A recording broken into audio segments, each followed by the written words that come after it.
¿Listo? Ok, vamos a empezar con el tema de hoy, un tema interesante porque tiene que ver con la comunión con Dios. Y la idea del crecimiento es cómo podemos crecer día a día en esa comunión con Dios. Si uno va al diccionario a buscar la palabra comunión, encontraremos lo siguiente, dice que el término viene del latín comunio, que indica participar en lo común o unión de dos o más cosas que se tienen en común. Comunión con Dios, dice entonces, es compartir algo que es común a ambos. La comunión significa armonía en el modo de sentir, pensar, actuar, asimilación. Menciona el diccionario también que sabiendo esto, es posible entender que la comunión con Dios se refiere a tener en cuenta lo que Él piensa, cómo Él quiere que usted actúe y sienta y tenga armonía con Él. Tener comunión con el Padre significa estar en constante contacto con Él para saber cuáles son sus deseos en sus vidas. Sabe que la palabra griega para la palabra comunión es una palabra muy conocida para nosotros, que es koinonía. Y esa palabra nos da a entender de tener en común. Se puede decir que dos o más personas tienen en común la una con la otra cuando tienen algo en común. Entonces, eso es lo que quiere decir comunión. De hecho, hay gente que utiliza esta palabra para recordar de algunas cosas que se hacía en la iglesia tradicional, como por ejemplo la primera comunión, ¿verdad? Pero no estamos hablando de eso. Estamos hablando acerca de cómo tú y yo, como hijos de Dios, podemos tener comunión con el Padre. Podemos tener comunión con Dios. Y para eso vamos a ir a la primera carta de Juan. La primera carta de Juan es curioso porque había ahí unas herejías que se estaban infiltrando por falsos maestros. Habría lo que los autores hablan sobre un pre-gnosticismo o un gnosticismo primitivo. ¿Por qué? Porque el gnosticismo todo se vino a entender ahí por el siglo II cuál era el pensamiento, y aquí pues todavía estamos en el siglo I. Entonces la idea es que habían ciertas cosas que se estaban infiltrando en la iglesia. Por ejemplo, una de las herejías que se estaba infiltrando en la iglesia era creer que se podía tener en comunión con Dios y vivir en pecado. ¿Se puede imaginar? Esa era una de las herejías que Juan va a atacar en el primer capítulo. No se puede, va a decir Juan, el apóstol va a decir, no se puede tener comunión con Dios y vivir en pecado. El negar que no tenían pecado era decir que no necesitaban la expiación de Cristo por medio de la sangre de Jesús. Entonces tenía sus consecuencias un pensamiento, ¿verdad? También había como un dualismo entre lo espiritual y lo material.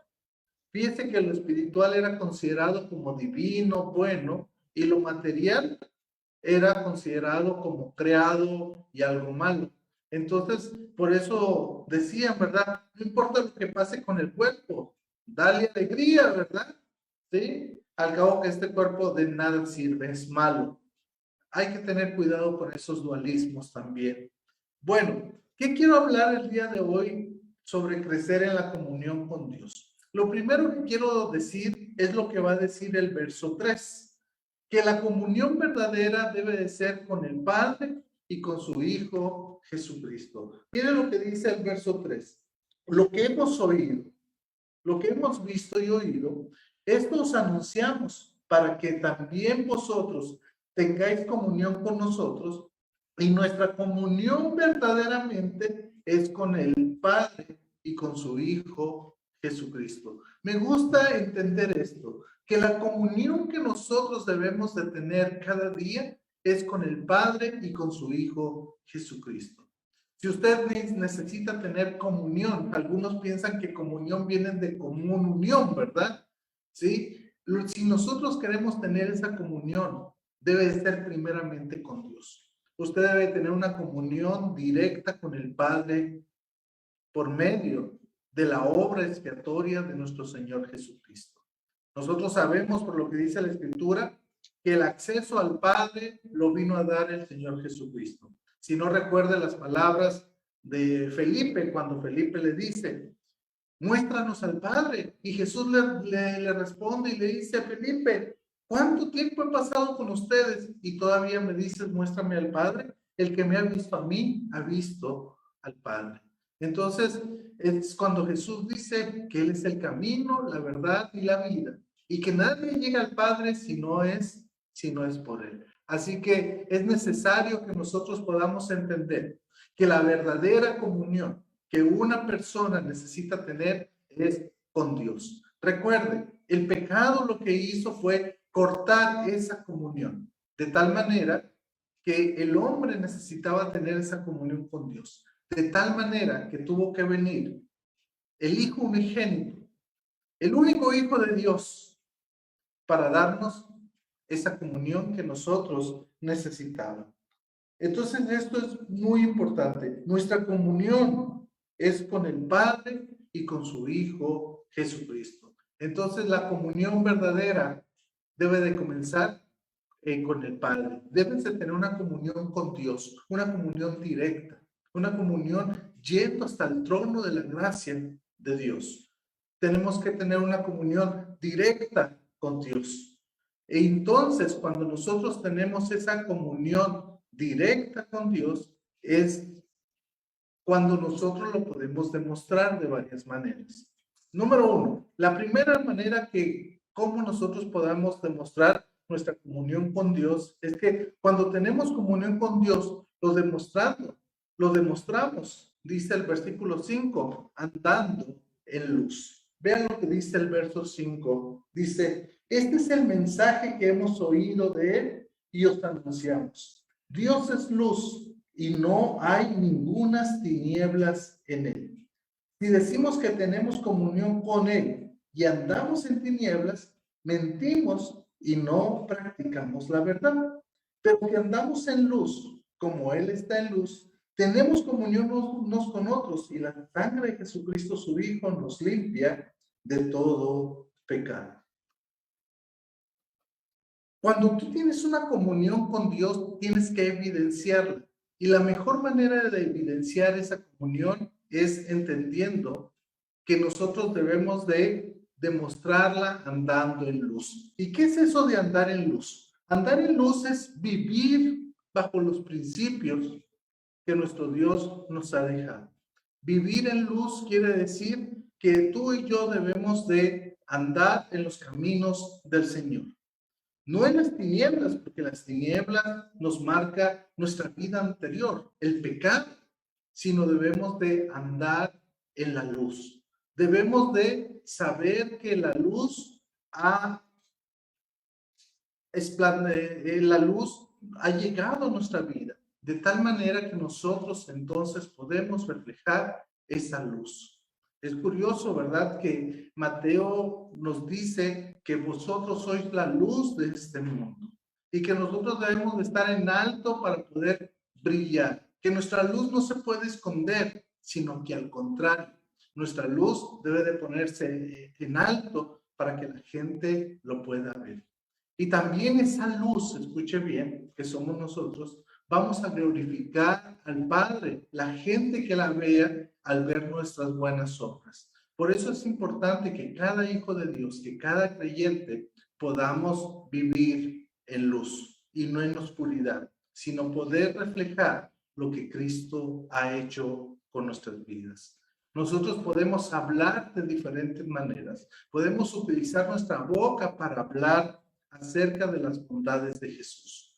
Pero también nuestra vida debe de ser una voz que cada día esté hablando por medio de nuestro comportamiento.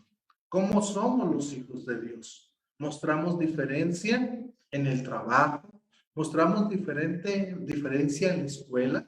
óigame esto, diferente no es igual a raro, no somos raros, somos diferentes. ¿Por qué? Porque nuestra ética va más allá, porque nuestra ética la sacamos de la Escritura, de lo que la palabra de Dios nos dice para ser hombres y mujeres que podamos vivir como nuestro Dios nos pide.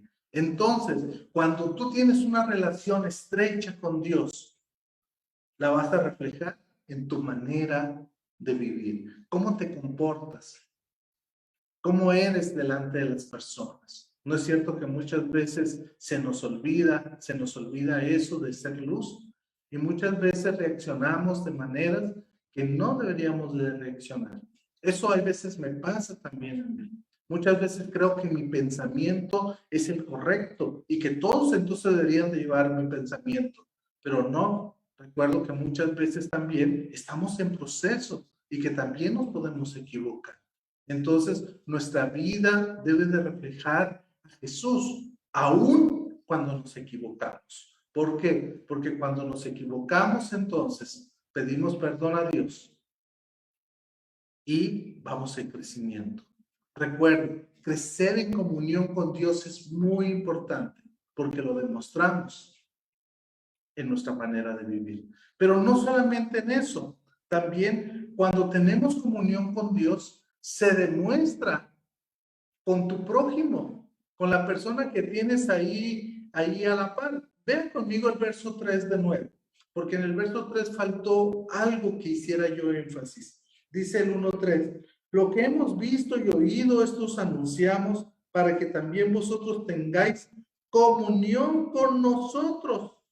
¿Se da cuenta? Tengáis comunión con nosotros. Y dice el verso 7 dice, pero si andamos en luz, como Él está en luz, tenemos comunión unos con otros. Y esto es lo importante, la comunión que debemos de tener unos con otros. Esto es muy, muy importante que nosotros lo entendamos. Porque el segundo mandamiento más importante de toda la Biblia, ¿recuerda cuál es el primero? El primero es amar al Señor con todo lo que nosotros somos, con nuestro pensamiento, con nuestras fuerzas, con todo lo que nosotros somos. Y dice que el segundo es similar, amar a tu prójimo como a ti mismo. Cuando nosotros entonces entendemos quién es mi prójimo, porque luego pensamos que el prójimo es el vecino de la casa de al lado. No, comencemos con el prójimo que tenemos en nuestras casas, ¿verdad? Nuestra esposa, nuestros hijos. Desde ahí empieza el amor al prójimo. Y cuando nosotros también ya vamos hacia afuera, hacia otras partes, compañeros de trabajo, familia, amigos, compañeros de escuela, entonces empezamos a ver que debemos de entonces poder tener comunión unos con otros. Por eso es importante. De hecho, Gálatas dice que hagamos bien a todos y que mayormente a los de la familia de la fe. Entonces, el tener comunión con Dios, un continuo crecimiento de tener comunión con Dios, eso me lleva a vivir de una manera correcta, pero eso también me lleva a tener una comunión con mi hermano, con mi hermana. Por eso es tan importante la iglesia. Por eso es importante, hermanos. ¿Por qué? Porque la iglesia nos ayuda a poner en práctica esa comunión. Yo no sé si usted se da cuenta, pero el apóstol Pablo en especial habló mucho de los unos a los otros, ¿verdad? Perdonaos los unos a los otros, amaos los unos a los otros. ¿Y sabe por qué? Porque todos esos unos a los otros se tienen que poner en práctica en la iglesia, porque se tienen que poner en práctica porque somos personas diferentes, diferentes culturas, muchas veces diferentes tantas cosas, pero que en Cristo nos hace uno. Y es ahí donde nosotros ponemos en práctica el amor los unos a los otros, pero también el perdonado los unos a los otros, el soportado los unos a los otros, ¿verdad? Y tantos unos a los otros que aparece en el Nuevo Testamento. Así que es importante, hermanos, que nosotros entendamos que cuando tenemos relación con Dios, comunión con Dios, lo demostramos en nuestra manera de vivir, pero también en mi relación con nuestro prójimo. También, ¿saben que la comunión con Dios se puede romper por el pecado? Miren lo que dice el versículo 8. Si decimos que no tenemos pecado, ¿se acuerdan cuál era una de las herejías de los falsos maestros? ¿Sí? Que les había dicho que se estaban infiltrando en la iglesia. Era creer que podías vivir en comunión con Dios y vivir en pecado. Y aquí el apóstol Juan entonces va a tirar ese argumento. Escuche bien lo que dice el verso 8. Si decimos que no tenemos pecado, nos engañamos a nosotros mismos y la verdad no está en nosotros. Si confesamos nuestros pecados, Él es fiel y justo para perdonar nuestros pecados y limpiarnos de todo maldad. Si decimos que no hemos pecado, le hacemos a Él mentiroso y su palabra no está con nosotros. Entonces, ¿qué quiere decir esto? Lo que quiere decir es lo siguiente.